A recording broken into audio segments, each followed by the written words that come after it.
Delhi blast का सबसे बड़ा किरदार उमर मोहम्मद। सूत्रों के मुताबिक धमाके के वक्त उमर ही सफेद i20 कार में सवार था जो उस कार को चला रहा था। समझेंगे कि उमर मोहम्मद कौन था, लेकिन उससे पहले सुनिए जिसको लेकर ये जांच चल रही है। क्या ये उमर जिसने फिदाइन ब्लास्ट करके खुद को उड़ा लिया, जिसके फिदाइन हमले में इतने परिवार तबाह हो गए, उसके परिवार का क्या कहना है, ये सुनिए। हमारे सहयोगी खालिद हुसैन ने पुलवामा के इस उमर के परिवार से बात की। वो आतंकी डॉक्टर उमर जो कहने को लोगों की जिंदगी बचाने के लिए डॉक्टर बना, लेकिन इसने लोगों की जिंदगी बचाई नहीं बल्कि खत्म कर दी, ये आरोप है।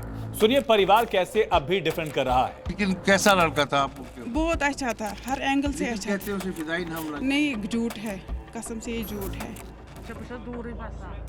ताशु आपने कभी देखा है? कभी देखा है उमर को? तो सुना आपने, उमर के परिवार को जी न्यूज ने पुलिस से मिली तस्वीरें भी दिखाई। परिवार ने भी पुष्टि की कि ये वही उमर है जो कि गाड़ी में मौजूद था, वही सफेद i20 कार जो दिल्ली के लाल किले के पास धमाके का शिकार होती है, या इसी से धमाका होता है, यूं कह लीजिए। वहीं जम्मू कश्मीर पुलिस ने उमर के 2 भाइयों को भी हिरासत में लिया, इनसे पूछताछ जारी है।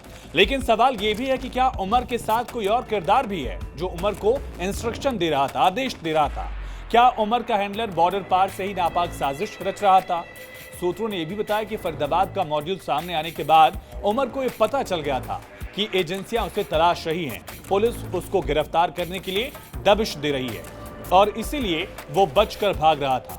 करीब 3 घंटे तक लाल किले के पास पार्किंग में ही रहा और 3 घंटे के बाद 6:48 पर वो लाल किले की पार्किंग से बाहर निकला। अब ये डाउट है, एजेंसी को शक है कि या तो उमर ने जानबूझकर ब्लास्ट किया या अचानक से रेड लाइट के पास से उसे कहीं और आगे जाना था और धमाका हो गया। ये दोनों पहलू जिसको लेकर पैरेलल जांच चल रही है। जांच एजेंसीज ये भी पता कर रही हैं कि वो लाल किले के पास पहुंचा किस मकसद से था। क्या उसे कहीं और जाना था या उसकी मंजिल या उसका टारगेट लाल किले के पास वाला ही पूरा हिस्सा ही था।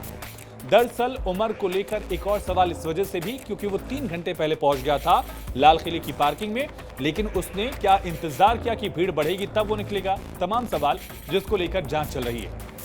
आतंकी डॉक्टर उमर जिस पर आरोप है, दूसरी तरफ उसने MD मेडिसिन की degree government medical college Srinagar से हासिल की थी और उसके बाद GMC अनंतनाग में सीनियर रेजिडेंट के तौर पर काम कर रहा था, प्रैक्टिस कर रहा था।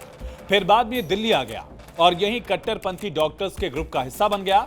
ये ग्रुप जो एनक्रिप्टेड टेलीग्राम चैनल्स पर एक्टिव था और यहीं से एक इंफॉर्मेशन साझा की जाती थी भारत के खिलाफ। सूत्रों के मुताबिक धमाके के वक्त आतंकी उमर मोहम्मद कार में अकेला था और उसने अपने 2 दूसरे आतंकी साथियों के साथ हमले की योजना बनाई और जब फरीदाबाद टेरर मॉड्यूल में ताबड़तोड़ गिरफ्तारियां हुई तो उसे पकड़े जाने का डर सताने लगा और दहशत में ही उसने इस आतंकी हमले की योजना बनाई, कार में डिटोनेटर लगाया, फिर धमाके को अंजाम दिया। यही जांच चल रही है। उमर के घर वालों ने उसकी पहचान कर ली है।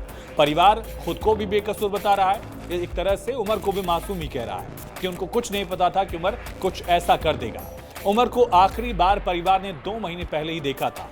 उसके दोस्तों के बारे में परिवार कुछ भी कहने से बताने से बच रहा है, लेकिन परिवार के लोग उमर को बहुत अच्छा बता रहे हैं। कह रहे हैं कि सारे वीडियो, फोटो, ये तमाम बातें, खबरें सब गलत है। उमर बहुत अच्छा आदमी था। फिलहाल उमर के 2 कजन्स और बाकी परिवार के सदस्यों को हिरासत में लेकर पुलिस बेहद सख्ती से पूछताछ कर रही है और कुछ और बड़े खुलासे होने की उम्मीद यहां की जा रही है।